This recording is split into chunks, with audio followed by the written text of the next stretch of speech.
Fala pessoal, sejam bem-vindos ao canal do Procurador. Eu sou Ricardo Cardoso e hoje nós vamos falar sobre a carreira de juiz do trabalho.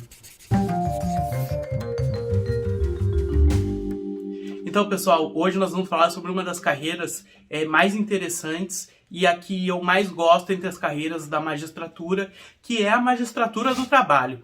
Isto porque, na minha humilde opinião, é uma justiça especializada.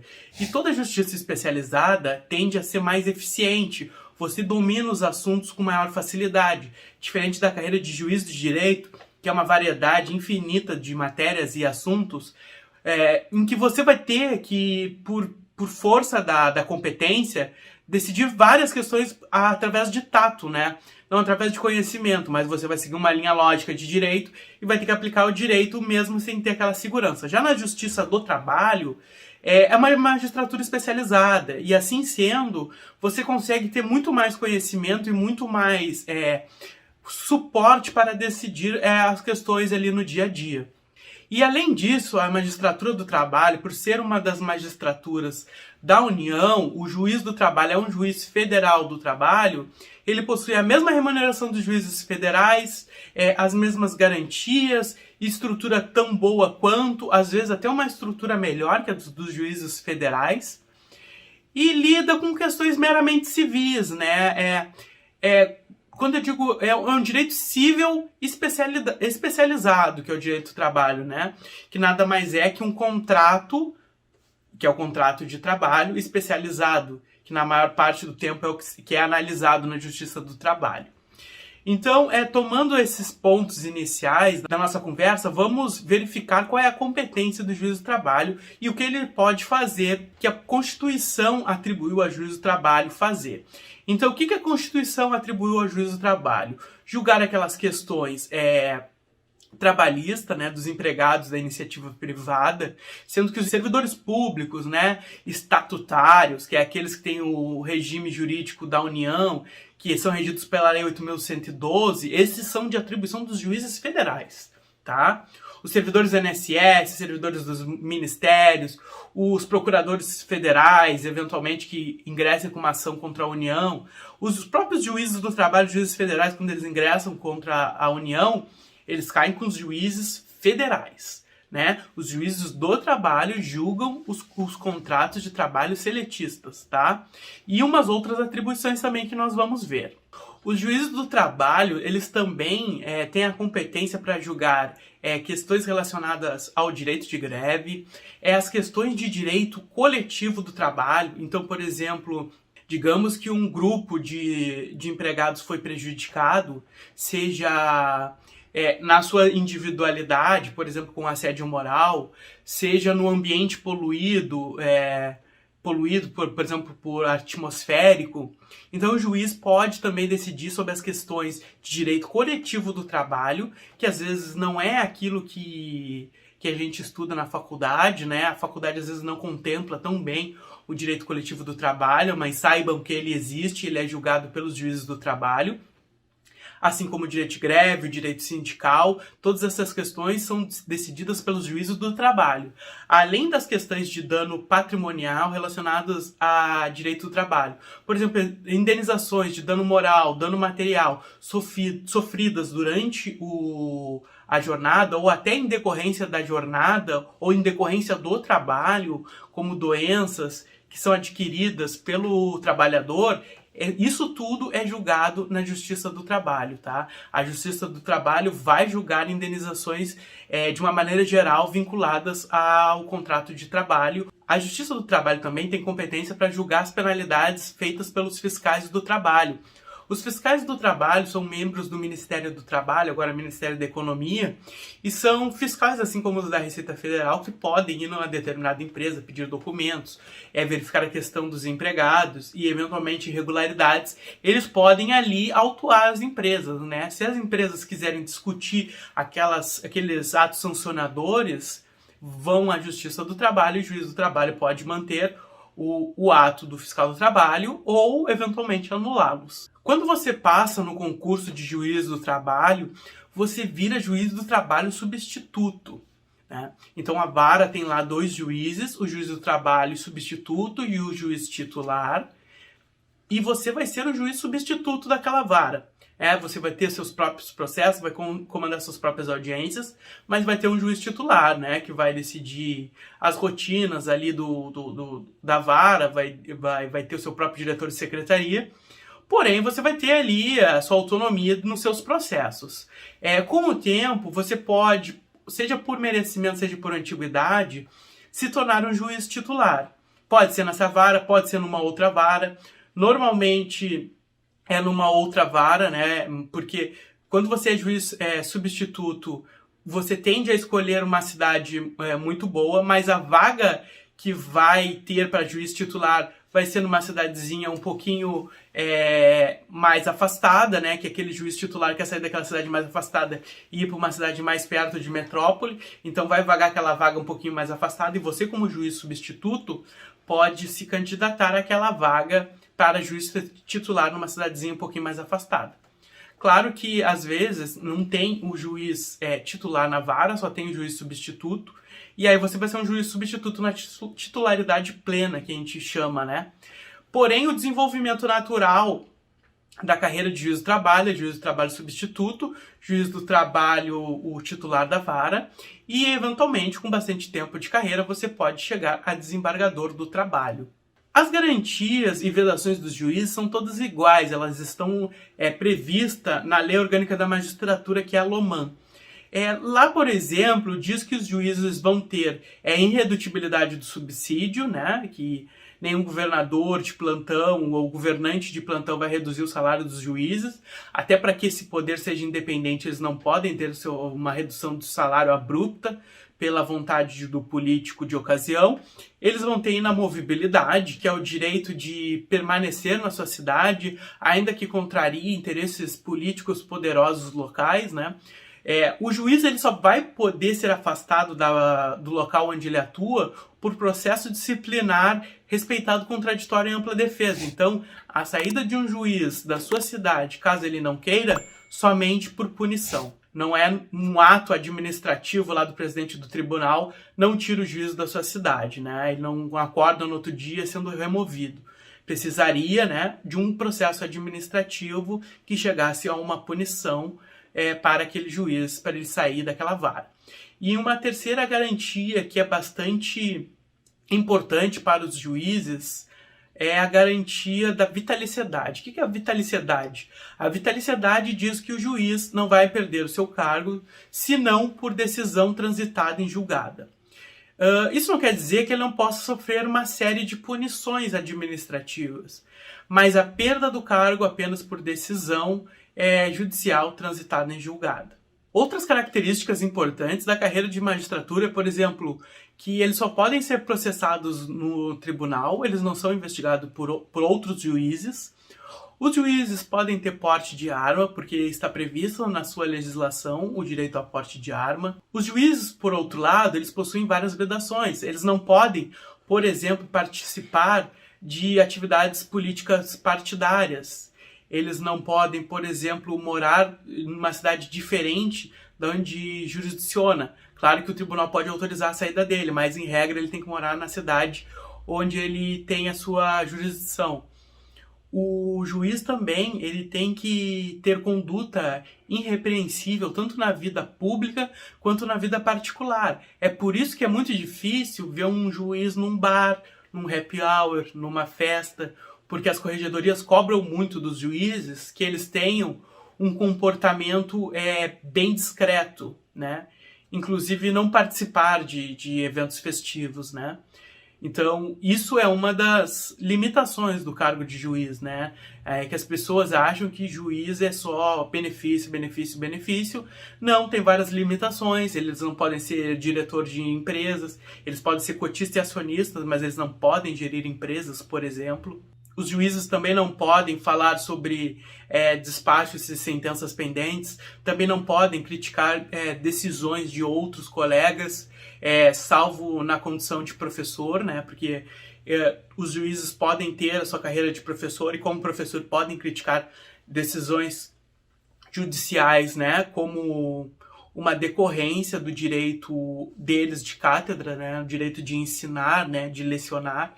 que esse direito é inviolável, mas na condição de juiz eles não podem fazer críticas a outros juízes. Caso os juízes desrespeitem seus deveres, eles podem sofrer advertências, eles podem sofrer censura, eles podem ser decretado sua disponibilidade, ou seja, ele é afastado da sua vara, ele pode ser aposentado compulsoriamente, com proventos proporcionais, né, não é integral. Eles também podem ser demitidos. Claro que o desligamento é aquilo que a gente já conversou da vitaliciedade, que vai ser por decisão transitada em julgado. Eu gosto de falar a respeito da censura porque é uma questão que só é prevista ali nesses cargos de magistratura. No Estatuto dos Servidores Públicos, em geral, não é prevista a censura. A censura é um reiterado descumprimento de um dever. Então, o que diz a LOMAN, que é a Lei Orgânica da Magistratura, diz que a pena de censura será aplicada reservadamente, por escrito ou no caso de reiteradas negligências no cumprimento dos deveres do cargo, ou no procedimento incorreto se a infração não justificar punição mais grave. Então, essa é a censura, né, que é bem comum ser aplicada, mas é aplicada, eu já vi sendo aplicada, e só vi até hoje ser aplicada na magistratura. Nunca vi esse instituto sendo aplicado em outra carreira. Vamos agora na parte interessante, que é a parte que todo mundo vê os benefícios da magistratura, que é remuneração e outros direitos que eles gozam, direitos de natureza remuneratória e indenizatória, que vamos começando pelo salário, né? Um salário de um juiz do trabalho substituto, ele é de R$ 32.004. Caso ele se torne um juiz titular, o salário dele passa para R$ 33.689. Lembrando que, no caso, é subsídio, né, e não salário, porque salário é espécie, remuneração engloba tudo, e subsídio é uma outra coisa que integra tudo e só pode ser pago em cota única, né? Então, na verdade, eu falo aqui salário, né, de maneira informal, mas no caso é um subsídio que é pago. Já os desembargadores, né, do trabalho recebem o subsídio de R$ 35.462. Lembrando que para chegar no cargo de desembargador do trabalho, você precisa de muitos e muitos anos de magistratura do trabalho. Ou, eventualmente, chegar no tribunal pelo quinto, seja o quinto da OAB, seja o quinto do Ministério Público do Trabalho. Uma peculiaridade do quinto, que muitas vezes não é tratada, é que para você vitaliciar na magistratura, você precisa de 2 anos no cargo. Já as pessoas que entram pelo quinto constitucional, sejam do MP, sejam magistrados, quando eles tomam posse como desembargadores, eles vitaliciam no dia da posse. E essa é uma diferença bastante interessante que poucas pessoas abordam, que eu achei legal trazer aqui para vocês. O que é o quinto constitucional, para aqueles que não sabem? O quinto constitucional diz que 1/5 das vagas dos tribunais são destinadas a serem preenchidas por membros ou do Ministério Público ou da OAB. Então, essas instituições, elas fazem uma lista que vira uma lista tríplice e o tribunal normalmente nomeia aquele primeiro membro da lista. Então, vamos lá, a OAB faz uma lista, encaminha para o tribunal e o tribunal normalmente nomeia o primeiro membro daquela lista. Mesma coisa no Ministério Público, por exemplo, o Ministério Público do Trabalho. Eles vão enviar uma lista sêxtupla, que vai virar uma lista tríplice, e nessa lista eles vão nomear o primeiro membro lá, mais votado, do Ministério Público do Trabalho. Essas pessoas passam a trabalhar no tribunal como desembargadores. É mais ou menos como se fosse uma forma de democratizar as decisões judiciais dos tribunais. É isso que a Constituição previu para o quinto constitucional. Outros direitos que são bastante interessantes dos juízes, né, tem uma certa natureza de pecuniária, as questões das licenças prêmios, né, que são 3 meses de descanso a cada 5 anos de trabalho, os 2 meses de férias, lembrando que cada um desses meses de férias, eles têm um adicional de 1/3, né? Outra coisa interessante também é a ajuda de custo. Eventualmente você vai ser removido para outra cidade, você ganha uma ajuda de custo, né, para a sua mudança, que é o valor de um subsídio. Além disso, nós temos a substituição, que é quando um juiz de outra vara ele sai de férias, você pode eventualmente substituí-lo e ganha remuneração equivalente a 1/3, né, da remuneração para fazer esse trabalho, essa atividade cumulada, né? Lembrando que se você receber uma substituição de 10 mil reais, de possuir um salário de 32 mil reais, você não vai ganhar 42 mil reais porque isso ultrapassa o teto. E ultrapassando o teto dos ministros do Supremo Tribunal Federal, você fica limitado ao teto e devolve todo o valor que ultrapassar esse teto. Ou seja, você vai ficar limitado no teto nas suas parcelas de natureza remuneratória. Lembrando que não vai ser batido no teto todos os direitos constitucionais. Então, por exemplo, você tem direito ao seu salário em dezembro, mais eventualmente um 13º. Então, 32 dá 64. E se você sair de férias e tiver mais um terço de férias no valor de 10 mil, você pode ganhar 74 mil reais naquela competência. Isso não fere o teto. Por quê? Porque você tem o direito a férias e você tem o direito ao 13º. Então, é legal, eventualmente, juízes receberem 74 mil reais, por exemplo, 80, digamos que ele faça uma substituição naquele mês e receba também a substituição naquele mês. O que realmente fica fora da legalidade é receber esses valores continuamente, né? Porque ninguém tira férias todos os meses e ninguém ganha 13º todos os meses. Se eventualmente ele fizer substituição todos os meses, coisa que é difícil de acontecer, mas eventualmente pode acontecer, ele vai ficar limitado no teto.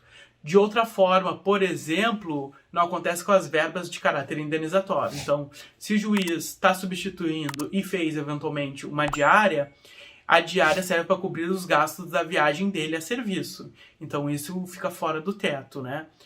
Não é comum serem pagas muitas diárias, mas essas verbas de caráter indenizatório, elas não entram no teto, que são diárias, ajuda de custo e outras verbas previstas na legislação como indenizatórias. Nós ponderamos todos os direitos e todos os deveres dos magistrados, principalmente dos magistrados do trabalho, que são especializados, e nós queremos ingressar nessa carreira. O que precisamos para ingressar na carreira de juiz do trabalho? Primeiro, ser bacharel em Direito, depois ter 3 anos de atividade jurídica após o encerramento da faculdade e passar no concurso público, é óbvio. Uma questão interessante sobre os 3 anos de atividade jurídica nós encontramos na Resolução 75 de 2009 do CNJ, que diz o seguinte: entre as várias possibilidades de comprovar a atividade jurídica, uma delas é através da advocacia. E como se comprova os 3 anos de atividade jurídica pela advocacia?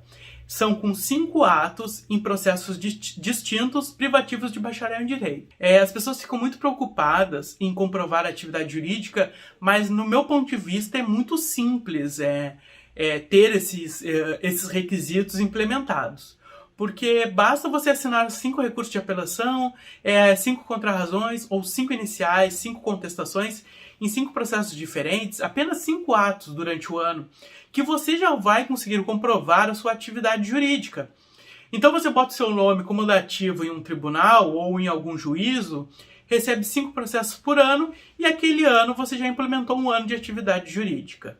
Passados 3 anos fazendo isso todo ano, você já tem os requisitos necessários para se tornar um juiz federal. Claro que tem que passar no concurso, que é a parte mais difícil, então vamos falar sobre o concurso. O concurso de juiz do trabalho, ele tinha uma peculiaridade. Ele tinha 24 regiões de TRTs, que são Tribunais Regionais do Trabalho, e recentemente, de 2016 para cá, foi feita a unificação desses concursos. Então agora, para juiz do trabalho, nós temos um único concurso nacional em que são aprovados os juízes do trabalho. Como funciona esse concurso? Os concursos de magistratura, eles seguem a resolução do CNJ, que são basicamente 5 etapas. A primeira de questões objetivas, a segunda prova escrita, uma terceira etapa, que são várias provas de natureza psicotécnica, física e até sindicância de vida pregressa, né? Porque não é normal ver juízes que já passaram por presídios, né? Então, é feito esse filtro, né? Da sua origem, o que você fez, se você tem passagem policial. E nessa sindicância de vida pregressa, eventualmente, algumas pessoas fiquem, caso não tenha ali uma reputação ilibada. Até porque nós falamos que o juiz ele tem que ter uma conduta irrepreensível na vida particular e na vida pública. Então você tem limitações pessoais quando você vira juiz. Então é natural que seja aferida toda a sua vida pregressa.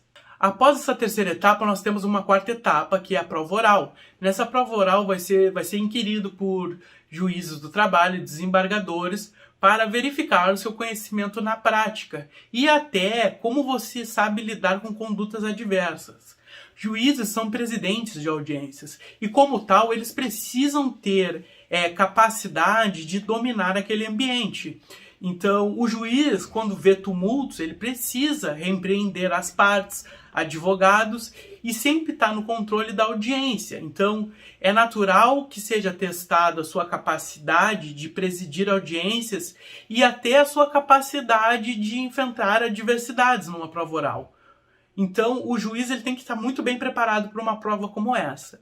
Uma quinta fase, que é a fase de provas e títulos, ela basicamente vai colher ali eventuais títulos, mestrado, doutorado, pontua também alguns cargos, obras doutrinárias, etc. E a prova de título ela serve justamente para dar esses pontinhos a mais ali no final do concurso, para que os juízes do trabalho substitutos eles possam ficar perto de metrópoles ou cidades com aeroportos, em face daqueles juízes que ficaram um pouquinho mais para trás, não conseguiram pontuar, que vão ficar em cidades mais perto das fronteiras, cidades sem shoppings, cidades sem uma boa estrutura, ou com uma estrutura um pouquinho pior, no caso, né? Ou que tem dificuldade de acesso à capital, ou que tem poucos ônibus para as capitais, no caso. Enfim, esses pontos dizem muito mais sobre a lotação ali, onde o juiz vai ficar, a vara que ele vai ficar, do que sobre eliminação no concurso. Ninguém é eliminado na prova de título. Ela serve justamente para uma comodidade maior dos recém-aprovados juízes. Cabe frisar também que as provas escritas elas têm peso 3 e a prova oral tem peso 2. Isso porque a prova escrita, além daquelas provas dissertativas, tem uma prova de caso, que é você fazer uma sentença. Fazer a sentença é o principal ato do juiz, por isso ela tem um peso maior. Então, você faz as provas objetivas, sem questões, normalmente. Depois vai para uma prova escrita, faz várias questões discursivas. Depois faz uma prova prática, a prova de sentença. Essa é uma prova bastante importante e roda muitos candidatos. Claro que a que mais roda candidatos é a prova objetiva. Tem lá 10 mil inscritos, ficam 300 candidatos para fazer as provas escritas e sentença. Então, é muito mais difícil passar pelo massacre da prova objetiva, mas depois da prova objetiva, o segundo maior massacre é a prova de sentença. Normalmente vão para a prova oral pessoas que normalmente serão aprovadas. Isso não quer dizer que não pode ter gente reprovada em provas orais, conheço pessoas que já foram reprovadas em provas orais. Mas não é comum tu ter passado por todas essas provas e reprovar numa prova oral. Mas acontece, você tem que estar preparado para isso. Lembrando que você pode usar consulta, né, nas provas escritas. Claro que não vai ter acesso à jurisprudência nem à tese doutrinária, mas os textos de lei você vai poder abrir seu VADMEC e fazer suas provas escritas.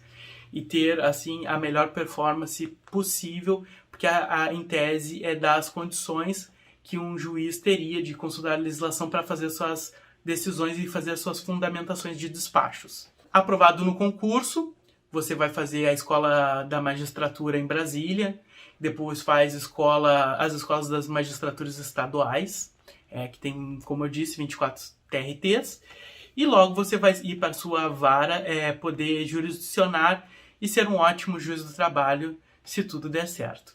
Se você gostou desse vídeo, ele lhe ajudou, engrandeceu seus conhecimentos, eu peço que deixe seu gostei, ajuda muito o nosso canal.